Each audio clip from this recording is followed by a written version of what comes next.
जय श्री कृष्ण मित्रों 16 दिसंबर 2021 से खर मास का आरंभ हो रहा है। तो खर मास के दौरान आपको कौन कौन से कार्य करना चाहिए और कौन से कार्य करने से आपको बचना चाहिए, यह आज आपको हम बताएंगे। तो मित्रों, आप सभी का बहुत बहुत स्वागत है आपके अपने ही चैनल एस्ट्रो गुरुजी में। यदि आपने अभी तक हमारे चैनल को सब्सक्राइब यदि नहीं किया हो तो अभी सब्सक्राइब कर लें और बेल आइकन को अवश्य दबाएं, जिससे हमारे अगले आने वाले नए वीडियो की नोटिफिकेशन सबसे पहले आपके पास पहुंचे।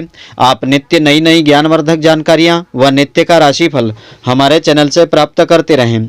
तो ज्योतिष शास्त्र के अनुसार प्रतिवर्ष मार्गशीर्ष और पौष माह के बीच में खर मास लगता है। इस दौरान सूर्य धनु राशि में प्रवेश करते हैं तो खर मास की शुरुआत होती है। एक माह तक धनु राशि में रहने के बाद सूर्य मकर राशि में प्रवेश करते हैं, तब खर मास का समापन होता है। तो ज्योतिष शास्त्र के अनुसार खर मास का समय पूजा पाठ के लिए तो शुभ समय होता है, लेकिन शुभ व मांगलिक कार्य इसमें संपन्न नहीं होते हैं। तो खर मास में कौन कौन से कार्यों पर रोक लगती है? इस बार खर मास के महीने की शुरुआत 16 दिसंबर से हो रही है और 14 जनवरी तक इसका समापन होगा। इस दौरान सभी मांगलिक कार्य जैसे कि शादी, सगाई, यज्ञोपवीत, गृह प्रवेश, मुंडन आदि तमाम शुभ कार्यों पर रोक लग जाती है। इसके साथ ही नया घर या वाहन खरीदने की मनाही इसमें होती है। तो आइए अब हम जानते हैं क्या होता है खर मास और क्यों इन दिनों में मांगलिक कार्य संपन्न नहीं होते हैं।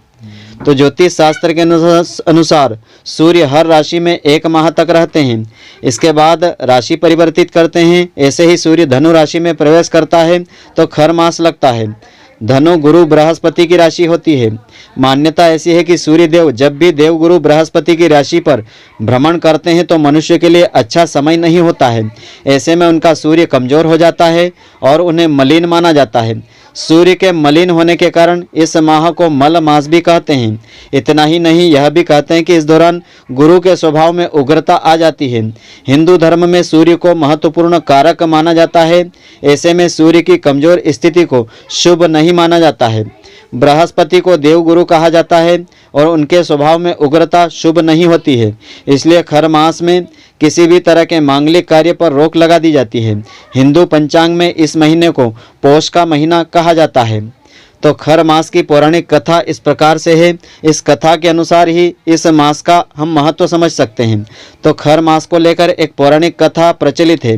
भगवान सूर्यदेव 7 घोड़ों के रथ पर सवार होकर के लगातार ब्रह्मांड की परिक्रमा करते हैं। सूर्यदेव को कहीं भी रुकने की इजाज़त नहीं है, लेकिन रथ में जुड़े घोड़े लगातार चलने और विश्राम नहीं मिलने के कारण थक जाते हैं।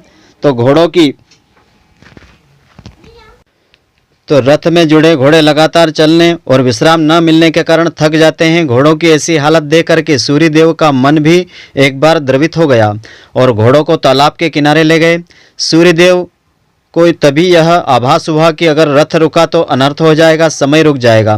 जब से वे तालाब के पास पहुंचे तो देखा कि वहां 2 खर मौजूद हैं, यानी गधे मौजूद थे। भगवान सूर्यदेव ने घोड़ों को पानी पीने और विश्राम देने के लिए वहां छोड़ दिया और खर यानी गधों को रथ में जोत लिया। गधों को सूर्यदेव का रथ खींचने में काफ़ी जद्दोजहद करने पड़ रही थी। इस दौरान रथ की गति हल्की हो गई। जैसे तैसे सूर्यदेव इस दौरान 1 मास का चक्र पूरा करते हैं। इस बीच घोड़े भी विश्राम कर चुके होते हैं। इसके बाद सूर्य का रथ फिर से अपनी गति में लौट आता है। इस तरह प्रति वर्ष साल में यह क्रम चलता रहता है और इसीलिए यह समय खर मास कहलाता है। तो ज्योतिष शास्त्र के अनुसार 9 ग्रहों के राजा सूर्य जब जब देवताओं के गुरु बृहस्पति देव की राशि धनु और मीन में गोचर करते हैं तब तब खर मास का महीना लग जाता है। हिंदू धर्म में जिस तरह श्राद्ध, चातुर्मास में कोई भी शुभ कार्य संपन्न नहीं किए जाते हैं, ठीक उसी तरह खर मास में कोई भी शुभ कार्य करना वर्जित होता है। हालांकि खर मास के महीने में पूजा पाठ, दान पुण्य आदि धार्मिक कार्यों का विशेष महत्व बताया है। धार्मिक मान्यताओं के अनुसार खर माह में किए गए पूजा पाठ के कार्य और दान पुण्य के कर्म अनंत गुना फल देने वाले होते हैं और इनसे परेशानियों से छुटकारा भी मिलता है और जीवन में सुख शांति भी बनी रहती है। क्योंकि खर मास में भगवान की आराधना करने से सूर्य देव को बल मिलता है। तो आइए अब हम जानते हैं खर मास में कौन कौन से कार्य हमको करना चाहिए और कौन से कार्य करने से बचना चाहिए। तो खर मास के महीने में प्रतिदिन सूर्य देवता की पूजा आराधना करना चाहिए और आदित्य हृदय स्तोत्र का पाठ श्रद्धा पूर्वक करना चाहिए। इसका अनंत गुना फल मिलता है। इस माह में आप लक्ष्मी नारायण भगवान की पूजा करके विष्णु सहस्त्र नाम का पाठ कर सकते हैं और दान पुण्य का कार्य करना विशेष फलदायी माना गया है। और खर मास में इष्ट देवता की पूजा पाठ करना, उनके नाम से दान पुण्य कार्य करने से अनंत गुना फलों की प्राप्ति होती है और जीवन की सारी बाधाएं दूर हो जाती है। इसके अलावा खर मास के महीने में गरीब व ज़रूरतमंद लोगों की मदद करने से देवी देवता प्रसन्न होते हैं, संतुष्ट होते हैं और घर में माता लक्ष्मी जी का स्थायी वास रहता है। और खर मास में यथाशक्ति अपने सामर्थ्य के द्वारा दान पुण्य कर्म करने से कुंडली में अशुभ ग्रहों के प्रभाव से मुक्ति मिल जाती है और शुभ फलों की प्राप्ति होती है। इसके साथ ही इस माह में जप तप और मंत्रों का उच्चारण करना काफ़ी शुभ फलदायी माना जाता है। तो खर मास में कौन कौन से कार्य करने से आपको बचना चाहिए? खर मास के महीने में मांगलिक कार्य जैसे मुंडन कर्म, गृह प्रवेश कर्म, विवाह आदि संस्कार इसमें संपन्न नहीं करना चाहिए। इसके साथ ही बहू बेटियों की विदाई इसमें नहीं की जाती है। कोई भी नया कार्य इसमें शुरू करने से आपको बचना चाहिए। खर मास के महीने में मकान, जमीन, प्लाट या रियल एस्टेट से जुड़ी चीज़ें खरीदने की मनाही होती है। इसके साथ ही आप सूर्य और गुरु ग्रह से संबंधित चीज़ें भी खरीदने से इस महीने बचें। खर मास के महीने में नए वस्त्र, आभूषण आदि नहीं पहन सकते हैं, लेकिन आप इनको खरीदना चाहें तो खरीद सकते हैं। खर मास के महीने में अगर संभव हो तो गेहूं, चावल, मूंग दाल, जीरा, आम, सुपारी, सेंधा नमक, सौंठ, जौ, तिल आदि नहीं खाना चाहिए। साथ ही वाद विवाद, बहसबाजी आदि से बचना चाहिए।